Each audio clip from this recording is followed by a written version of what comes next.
আসসালামু আলাইকুম deer gentleman. আমি এখন আছি কক্সবাজার মানে অন্যরকম একটা ফিলিংস বলার বাহিরে। তবে আজকে নতুন একটা ভিডিও আপনাদেরকে দেখাবো, সেটা হচ্ছে কক্সবাজার থেকে আমরা যাব সমুদ্রপথে মহেশখালী। আপনাদেরকে আজকে সে মহেশখালী ভিডিওটা দেখাবো, মহেশখালী স্পটগুলো ঘুরবো এবং মহেশখালী সমুদ্রপথে যে যাওয়ার ফিলটা এবং কিভাবে যাব, তার কত খরচ, বুট খরচ, স্পিড বুট খরচ সব আপনাদেরকে এই ভিডিওতে জানাবো। তো আপনারা আমার ভিডিওটা দেখতে থাকেন শেষ পর্যন্ত। বাই। ডলফিন মোড় থেকে রিক্সা করে আপনাকে যেতে হবে 6 নম্বর জিটি গেট, যার ভাড়া পড়বে 50 থেকে 60 টাকা।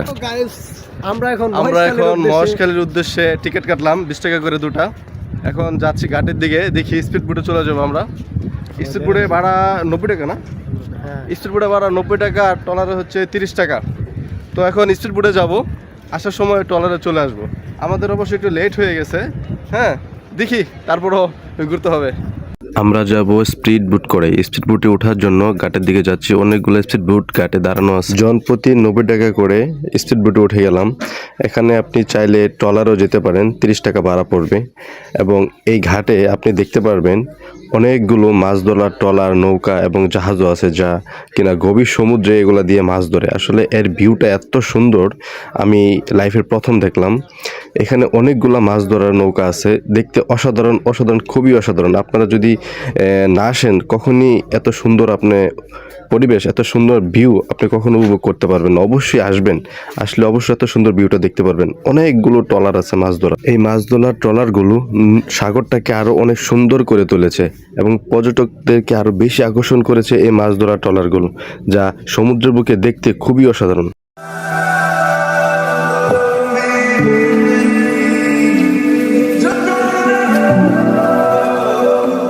যারা স্পিড বোটে উঠতে ভয় পান, আমি মনে করব তারা স্পিড বোটে না ওঠাই ভালো, কারণ এই বুটগুলোতে কোনো লাইফ জ্যাকেট নাই। আমি স্পিড বোট কর্তৃপক্ষের কাছে অনুরোধ করব যাতে লাইফ জ্যাকেটের ব্যবস্থা করা হয়। লাইফ জ্যাকেট ছাড়া স্পিড বোটে চড়া খুবই বিপজ্জনক, জীবনের জন্য খুবই রিস্ক। চলার পথে সমুদ্রের পাড়ে এরকম ছোট ছোট নৌকা এবং সারি সারি গাছ দেখতে পারবেন, যা আপনার জার্নিটাকে একটা অ্যাডভেঞ্চার করে তুলবে। এরকম ভিউ দেখে মনটা জুড়িয়ে যাবে। চলে আসলাম মহেশখালী দ্বীপে। ওয়াও, কি ভিউ ভাই! আপনি জানেন মহেশখালী আসার আমার একটা উদ্দেশ্য ছিল এই ভিউটা দেখার জন্য। এই ভিউটা দেখার পরে মনটা সত্যি জুড়িয়ে গেল। এত সুন্দর ভিউ আমার লাইফে প্রথম দেখলাম। আমি বিশ্বাস করেন ভাই, আপনারা না আসলে এই ভিউ কখনো দেখতে পারবেন না। আমাদের বুটটি পারে চলে আসছে। হ্যাঁ, আরেকটা কথা বলে রাখি, এখান থেকে আপনি আবার কক্সবাজার ব্যাক করতে পারবেন। স্পিড বুট আছে, ট্রলার আছে, ট্রলারগুলো ছাড়তে একটু সময় লাগে, তবে এখান থেকেই আপনি আবার যেতে পারবেন। সামনে থেকে একটা গাড়ি ঠিক করব পুরো স্পটগুলো ঘুরে দেখার জন্য। তো গাড়ি ঠিক করার আগে অবশ্যই দামাদামি করে নেবেন, কারণ তারা এখানে অনেক ভাড়া বেশি চায়। একটু দামাদামি করে নিলেই কমের মধ্যে যেতে পারবেন। আর এখানে হচ্ছে মহেশখালীর বিখ্যাত পান, অবশ্যই এখান থেকে একটা পান ট্রাই করবেন। আমি অবশ্য যাওয়ার সময় পানটা ট্রাই করে যাব। আমরা এখন গৌরবঘাটা থেকে একটা অটো রিজার্ভ করেছি 400 টাকা দিয়ে। মহেশখালীর যে স্পটগুলো আছে সবগুলো স্পট আমাদেরকে ঘুরে ঘুরে দেখাবে আমাদের অটো মামার নাম্বারটা দিয়ে দেবো স্ক্রিনে। আপনারা চাইলে ওনার সাথে যোগাযোগ করতে পারেন। ওনাকে কল দিলে ও যেখানে থেকে আপনাদেরকে এসে নিয়ে যাবেন। উনি খুব ভালো মনের মানুষ। হ্যাঁ, আপনি চাইলে ওনার সাথে যোগাযোগ করে মহেশখালীর প্রতিটা স্পটগুলো আপনারা ঘুরে দেখতে পারেন। এটা হচ্ছে শ্রী শ্রী আদিনাথ মন্দির এবং পাহাড়ের চূড়ায় অবস্থিত। আমরা এখন সেই মন্দিরে যাচ্ছি। শ্রী শ্রী আদিনাথ মন্দির পাহাড়ের চূড়ায় অবস্থিত। সিঁড়ি বেয়ে বেয়ে আমরা মন্দিরের উপর দিকে উঠতেছি। অসম্ভব সুন্দর এই জায়গাটা, পাহাড়ের উপরের মন্দির। তো সে আদিনাথ মন্দিরের মেইন গেট। এই মেইন গেট দিয়ে প্রবেশ করলে আপনি চলে যাবেন এই মন্দির। এই মন্দির থেকে আপনি চলে যাবেন স্বর্ণ মন্দির, সেই পাহাড়ের উপরে।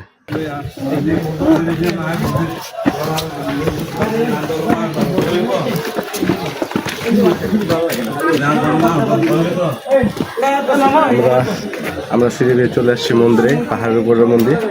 তো মন্দিরের ভিতরে যাই, দেখি। পাহাড়ের চূড়ায় কিছু আদিবাসীদের ঘরবাড়ি দেখতে পারবেন, তারা এখানে বসবাস করে। শ্রী শ্রী আদিনাথ রাসনি থাকি রাম সীতা মন্দির পাহাড়ের উপরে অবস্থিত। চলেন দেখে আসি।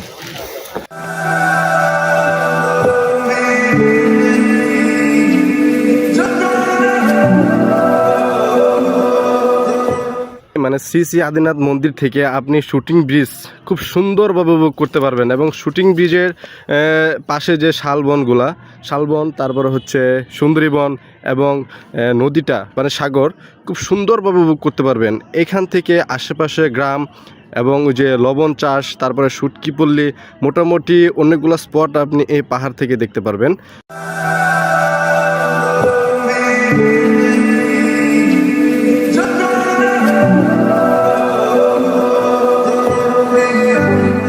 পাহাড়ের চূড়ায় ছোট একটি দোকান দেখতে পাচ্ছি। এখানে আপনি অল্প কিছু জিনিস আছে আপনারা নিতে পারবেন। আমি এখান থেকে 10 টাকা দিয়ে বিশাল বড় সাইজের একটা শসা কিনছি। আমার কাছে খুবই ভালো লাগলো, খুব কম দামে পেয়েছি। শসাটা অনেক বড় ছিল। এত উপরে দোকান পাওয়াটা আসলে অবাক করা বিষয়। পাহাড়ে উঠতে উঠতে আমি হাঁপায় গেছি, অনেক ঘামে গেছি পাহাড়ে উঠতে উঠতে। আমরা এখন মাটি থেকে অনেকটা উঁচুতে আছি, পাহাড়ের অনেকটা চূড়াতে আছি।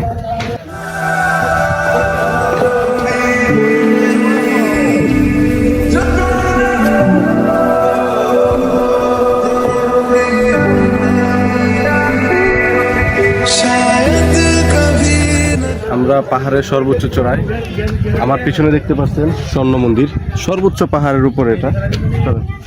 আর হ্যাঁ, যারা পাহাড়ে উঠবেন তারা অবশ্যই নিজেকে সতর্ক রাখবেন, কারণ পাহাড়ে রাস্তা তেমন একটা ভালো না, পা স্লিপ করতে পারে। যদি একবার স্লিপ করে একদম সোজা ওই পান খেতে চলে যাবেন, আর পান খেতে চলে গেলে হাত পা ভেঙে যাবে, আপনি মারাও যেতে পারেন। সো পাহাড় ওঠার জন্য খুবই সাবধান এবং সতর্কভাবে পাহাড় উঠবেন। ওকে, স্বর্ণ মন্দিরের ঠিক পিছন দিয়ে এরকম একটা রাস্তা পাবেন আরেকটা পাহাড়ের চূড়ায় যাওয়ার জন্য।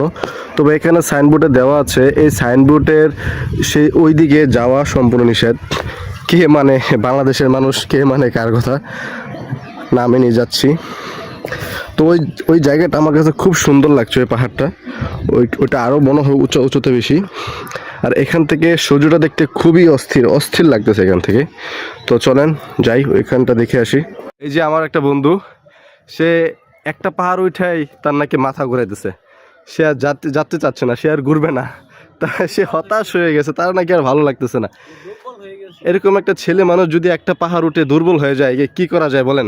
আসলে দুর্বল হওয়ারই কথা। অনেক উঁচা পাহাড় তো, সারাদিনের জার্নি, সারা রাতে জার্নি করে আসা, পাহাড় ভ্রমণ করা। ওই যে দেখতেছেন যে ওই পারে দেখেন পাহাড়গুলো, ওয়াও অনেক সুন্দর, এটা তো আমার চোখেই পড়ে নাই। পাহাড় এত সুন্দর হতে পারে, আপনারা পাহাড়ে না আসলে আসলে বুঝবেন না। আপনারা অবশ্যই মোবাইলে দেখতে পারতেছেন যে ওই পাশে পাহাড়গুলো খুব সুন্দর দেখাচ্ছে। এটাকে বৌদ্ধ মন্দির বলা হয়। 5টার পরে পর্যটকদের জন্য এটা বন্ধ করে দেওয়া হয়, তাই ভিতরে ঢুকতে পারি নাই, বাহির থেকেই ভিডিও নিলাম। এখানে লবণের চাষ করা হয়, দেখতে পাচ্ছেন যে লবণগুলো স্তূপ করে দেওয়া হয়েছে। আমরা যে লবণগুলো খাই আসলে এখান থেকেই লবণ চাষ করা হয়। এখান থেকে লবণগুলো পরে প্রক্রিয়াজাতকরণ করে প্যাকেট করা হয়, খাওয়ার উপযোগী করা হয়। আমরা আছি শুটকিপল্লীতে, এখানে সব ধরনের মাছের শুটকি করা হয়। আমরা সেইগুলো আজকে দেখব। আমার লাইফে প্রথম শুটকিপল্লীতে আসলাম এবং এখানে না আসলে বুঝতেই পারতাম না মাছ থেকে কীভাবে শুটকি করা হয়। এগুলো হচ্ছে লইটা মাছ, এখনো পুরোপুরি শুকায় নেই, আর কিছুদিন গেলে শুটকিগুলো খাওয়ার উপযুক্ত হবে। শুটিং ব্রিজের আসল সৌন্দর্য হচ্ছে এই লম্বা সরু রাস্তাটা, এটি হচ্ছে তার আসল সৌন্দর্য। তার সামনে আছে আপনার জেটি ঘাটের মতো, ওইখানে আমরা যাচ্ছি। তো চলেন দেখা যাক, জেটি ঘাটটা আপনাদেরকে দেখাবো।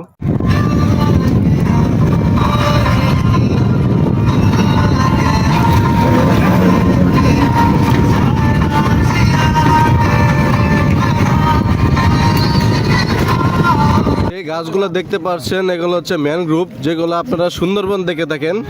সেই গাছগুলো আপনারা মহেশখালী দ্বীপে এসে দেখতে পারবেন। শুটিং ব্রিজের এখানে সব জায়গায় ম্যানগ্রোভ না, গোলপাতাও আছে।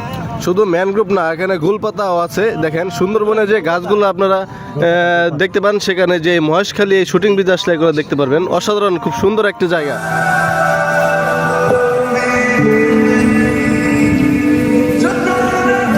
এটা হচ্ছে শুটিং ব্রিজের জেটি ঘাট। এখানে পর্যটকরা এসে কিছুক্ষণ দাঁড়ায়, ছবি তুলে, ভিডিও করে। অনেক মানুষজন এখানে হয় বিকেল টাইমে। দেখতে দেখতে সন্ধ্যা হয়ে গেছে, চলে যেতে হবে। তবে যাওয়ার আগে মহেশখালীর একটা পান খেয়ে যায়, নয়তো তো মহেশখালী আসার কোনো সার্থকতাই হলো না। আগুন পান মিষ্টি পান কে আগুন, আগুন পান মিষ্টি পান মহেশখালীতে তোমার মিষ্টি পান, আগুন পান, আগুন পান মিষ্টি পান কে আগুন, আগুন পান মিষ্টি পান মহেশখালীতে তোমার মিষ্টি পান, আগুন পান, আগুন পান মিষ্টি পান কে আগুন।